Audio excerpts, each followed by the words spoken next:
Hello বন্ধুরা, তো তোমরা সবাই কেমন আছো? তো তোমাদের সামনে আবারও আমরা অ্যানিনি ভ্যালির সেই নেক্সট পার্ট নিয়ে চলে এলাম। তো আগের ভিডিওতে তোমরা দেখেইছিলে যে আমরা রোয়িং পর্যন্ত এসেছি। তো আমরা দেখো সকালবেলা রোয়িংয়ের থেকে আবার জার্নি শুরু করে দিলাম অ্যানিনি ভ্যালি যাওয়ার জন্য।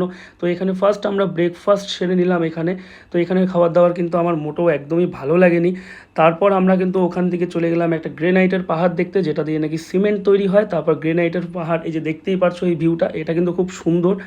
তারপর এখান থেকে আমরা ভিজিট করে নিয়ে দেন আবার চলে গেলাম অ্যানিনি ভ্যালির দিকে। তো অ্যানিনি ভ্যালির দিকে যেতে যেতে দেখো রাস্তার অবস্থা কিন্তু খুবই খারাপ, আর পুরোটা 250 কিলোমিটার্সের জার্নি ছিল আমাদের। তো তার জন্য আমরা বারবার ব্রেক দিয়ে যাচ্ছিলাম, কারণ আমাদের পুরো 8 থেকে 9 ঘন্টা লেগেছিল আমাদের সেই রোয়িং সিটি থেকে অ্যানিনি ভ্যালি যাওয়ার জন্য। তো দেখো এখানে একটা ভিউ পয়েন্ট ছিল। তারপর আমরা আস্তে আস্তে অ্যানিনি ভ্যালিতে প্রায় ঢুকেই পড়লাম। এই ভিউটা দেখেই তোমরা বুঝতেই পারছো যে অ্যানিনি ভ্যালির ভিউটা কিন্তু পুরোটাই আলাদা।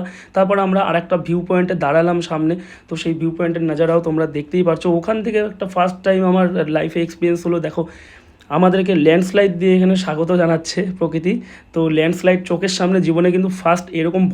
তারপর কিছু দূর যাওয়ার পরে আবারও আরেকটা ভিউ পয়েন্ট পেয়ে গেলাম আমরা। তো এখানেও আমরা কিছুক্ষণ দাঁড়ালাম, দেখতেই পারছো কত সুন্দর ভিউ। আর এটা একটা অনেক টপে একটা ভিউ ছিল। তো ওখানে আমরা গেছিলাম। তো এখানে প্রচণ্ড পরিমাণে হাওয়া চলছিল।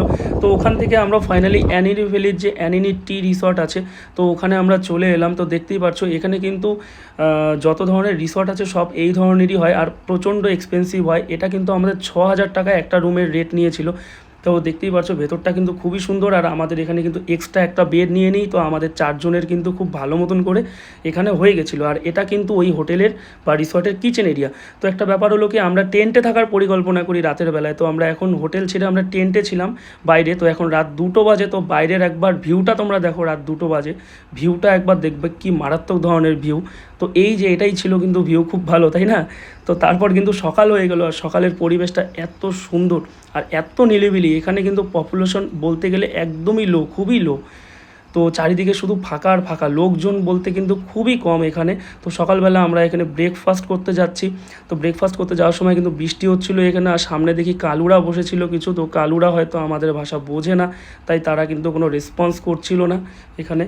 তারপর আমরা এখানে কিন্তু এইসব দিয়ে ব্রেকফাস্ট সেরে নিলাম। তো যাওয়ার পথে দেখলাম একটা নদীতে কিন্তু প্রচুর জল হয়ে গেছে। জানি না এটা কী নদী, তবে সম্ভবত এটা কিন্তু চায়নার থেকেই এসেছে। তো নদীটা দেখতেই পাচ্ছ কতটা স্রোত ছিল।